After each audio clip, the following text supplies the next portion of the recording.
ते पोलिसांकडे पण ह्याची नोंद नाहीये. म्हणजे उद्या अगर ह्या लोकांनी इथे दंगल घडवली, इथे अतिरेकी घुसले, तर पोलिसांना कोणावर केस टाकायचं हेही कळणार नाही. आता इथे हे लोक राजरोज पद्धतीने उरुसची मिरवणूक करतात. आता हे सगळी हिंदूंची वस्ती आहे. तुम्ही आजूबाजू बघा, सगळे भगवे लागलेले. ते इथे उरुससाठी कशाला परवानगी देता तुम्ही? हिंदूंना चितवायला, हिंदूंना धमकवायला का? बघा आमची संख्या बघा, आम्ही इथं उरुस काढतोय, उद्या तुमची रामनवमीची मिरवणूक पण आम्ही काढायला देणार नाही, असा हा आम्ही लोकांना धमकवण्याचा प्रकार सुरू आहे. माझी एवढीच साधी अपेक्षा आहे की मुंबई महापालिकेचे अधिकारी, म्हाडाचे अधिकारी त्यांनी कोर्टामध्ये सत्य सांगावं. 4 फ्लोअरची परवानगी होती, 4 फ्लोअरच्या वरती बेरिंगवर, लाल बेरिंगवर, लोड बेरिंगवर हे लोकांनी 13 फ्लोअरची इमारत उभी केली आहे. ही तुम्ही विचार करा. रिपेअरची फक्त परमिशन होती, फक्त रिपेअरची परवानगी होती. म्हणजे राहणारा आधी मूळ मालक बाहेर आहेत, ट्रान्झिटला आहेत, आणि इथे राहतात कोण? दुसरेच बोलतात बांगलादेशी. म्हणजे उद्या हे कोण आहेत, कुठून आले आहेत, कोणी इथे बसवलं, त्यांची काय बॅकग्राऊंड आहे, बांगलादेशमध्ये हे काय करायचे हे काही कोणाला माहित नाही. तुम्ही ज्यावेळेला अधिकाऱ्यांना प्रश्नांचा भडीमार करत होता त्यावेळेला अधिकाऱ्यांना या सगळ्याबाबत अनिविज्ञता जी आहे ही आपल्याला पाहायला मिळत होती. कुठेतरी कुंपणच शेत खातं ही परिस्थिती आहे म्हणायचं. बघा आमचा संघर्ष आहे ना, सरकार म्हणून, सत्ताधारी म्हणून ह्या सडक्या आंब्यांचीच आहे. हे मोजके 2-4 बीएमसीचे अधिकारी, हे मोजके 2-4 म्हाडाचे अधिकारी आणि काही आमच्या पोलीस खात्यातले अधिकारी, सगळी डिपार्टमेंट बोलत नाही. पण हे जे काय मोजके, हे पूर्ण सरकारची बदनामी करतात. आज सरकारलाच खोटं सांगितलं जात आहे की नाही इथे 4 फ्लोअरचीच आहे, नाही इथे काही प्रॉब्लेम नाही. म्हणजे हे लोकांना इकडच्या हिंदू समाजाचा बळी घेऊन स्वतःची बिर्याणी खाऊन फक्त पोट भरायचं, बाकी काहीच करायचं नाही. म्हणून या संबंधित अधिकाऱ्यांची प्रत्येकाची नोंद आता आमच्याकडे आहे. आम्ही राज्य सरकारमध्ये आहोत, अधिवेशन पण सुरू आहे. अगर हे लोकांनी पुढची कारवाई नाही केली तर मग अधिकाऱ्यांना काय करायचं आम्ही सरकार म्हणून बघू. 15 दिवसाचा अल्टिमेटम दिलाय. जर 15 दिवसात या बाबतीत काही कारवाई नाही झाली तर आम्ही स्वतः त्या ठिकाणी जाऊ आणि त्या लोकांना बाहेर काढू. मग इथे तांडव होणार. मी नाही गप्प बसणार इथे, कारण का आमच्या सुरक्षेचा आणि आमच्या भविष्याचा प्रश्न आहे. आम्ही काय इथे कोणाच्या हक्काचं घर, हे हक्कामध्ये इथे राहत असते ना तर आम्ही कोण काय बोललो नसतो. मुळामध्ये ती घरच हिंदूंची आहेत.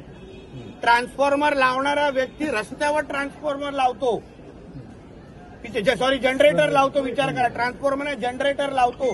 कोणी परवानगी दिली? मुंबईच्या कुठल्या भागामध्ये असा जनरेटर लावण्याची परवानगी आहे तुम्ही सांगा.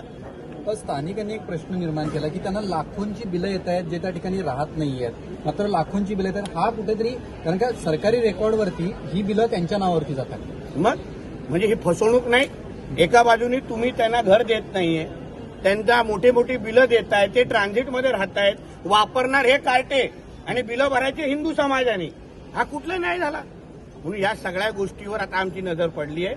ह्या गोष्टीवर कशी कारवाई करायची, या लोकांना इथून कसं बाहेर हकलवायचं हे आम्ही आता पुढच्या टप्प्यात करू. तुम्ही मानखुर्दला गेले होते, मीरा रोडला गेले होते, मस्जिद बंदरला आढळलेले हे असंच प्रकारच्या इश्यूमध्ये अनधिकृत बांधकाम आणि इलिगल लोक राहतात. मुंबईची सुरक्षा कुठेतरी धोक्यात आहे असं नाही? नक्कीच आहे ना. तुम्ही विचार करा, आपण टाइम बॉम्बवर बसलेलो आहोत. मुंबईमध्ये अचानक काही झालं तर मुंबईमध्ये दंगल कोण घडवते हेही पोलिसांकडे रेकॉर्ड नसणार. एवढ्या टाइम बॉम्बवर आपण बसलेलो आहे आणि इकडचा राहणारा हिंदू समाज जीव मुठीत घेऊन इथे चालतोय. त्याला माहित नाही की उद्या आमच्या आजूबाजूचा राहणारा कोण आहे, आमचं पाणी कोण हक्काचं वापरते हे कोणालाच माहित नाहीये. मग या गोष्टीवर आता येणाऱ्या काळामध्ये अशाच पद्धतीने आम्ही त्या मोहल्ल्यामध्ये जाणार. त्या लोकांना आम्ही कोणाची घाबरत नाही. आम्हाला हे काय इकडचे काय गावगुंड असतील ना, आम्हालाही बघायचे. आम्ही आयुष्यभर संघर्ष केलेला आहे. दाऊद फाऊद असेल पाकिस्तानमध्ये, इंडियामध्ये चालणार नाही तो विषय, भारतामध्ये चालणार नाही. मुंबईतील जे अनधिकृत अशा पद्धतीची बांधकाम आहेत त्या बाबतीत महानगरपालिकेकडनं नोटिसा काढल्या जातात, मात्र ज्यावेळेला कोर्टात ह्या केसेस जातात त्यावेळेला महापालिकेकडनं त्याच्या बाबतीत उत्तरे जी आहेत ती दिली जात नाही. किंवा खास करून ज्या बाबतीत अॅफिडेव्हिट सादर केलं पाहिजेत पुराव्यानिशी, ते अॅफिडेव्हिट सादर करायला कुठेतरी अनेक वेळा विलंब होतो आणि ही बांधकामांना कुठेतरी संरक्षण मिळतंय. या बाबतीत तुम्ही कशा पद्धतीने, कारण का अधिवेशन चालू आहे, संबंधित सगळ्या अधिकाऱ्यांची नावं आमच्याकडे आहेत. हे जे काही सुनता घालून यांची जे काही धर्मांतर झाले आहेत ना, मग ह्यांनी कायमस्वरूपी मग जाऊन ह्या बिल्डिंगमध्ये त्या बांगलादेशींबरोबर राहावं. कारण का आमचं आयुष्य आणि नियम तोडून नियमबाह्य गोष्टी होत असतील ना, तर मग आम्ही या अधिकाऱ्यांना सोडणार नाही. प्रत्येकाची नावं आहेत, तो काय पदावर आहे ते आहे.